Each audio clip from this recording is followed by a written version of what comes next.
আল্লাহ নবী সাল্লাল্লাহু আলাইহি ওয়াসাল্লাম বলছে তোমরা জুমার দিন বেশি বেশি দুরূদ পড়ো, মানে অন্যদিন তো পড়তেই হবে, মানে দুরূদ পড়লেই 10টা রহমত নাজিল হবে, 10টা নেকি হবে, 10টা গুনাহ ক্ষমা হবে, মর্যাদা বৃদ্ধি হবে। সুবহানাল্লাহ।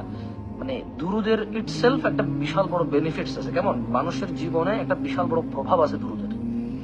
মানে আল্লাহ নবী সাল্লাল্লাহু আলাইহি ওয়াসাল্লামের উপরে ভালোবাসা, মহাব্বত, দুরুদ, এইটা ব্যক্তি জীবনে বিশাল প্রভাব ফেলে, বিশেষ করে আল্লাহ এবং বান্দার মধ্যে সম্পর্ককে উন্নত করে তোলে। যেহেতু আল্লাহ আসলে রহমত নাজিল করে, গুনাহ ক্ষমা করে, মর্যাদা বৃদ্ধি করে, সো বান্দা এবং আল্লাহর মধ্যে বিশাল বড় সেতু বন্ধন, মানে বিশাল বড় একটা বন্ধন, এবং এটা মানে সম্পর্কের একটা উন্নয়ন, বিশাল উন্নয়ন দুরুদ।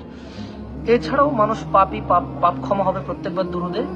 এছাড়া মানুষ উন্নত হতে চায়, মর্যাদা বৃদ্ধি হবে মানুষের।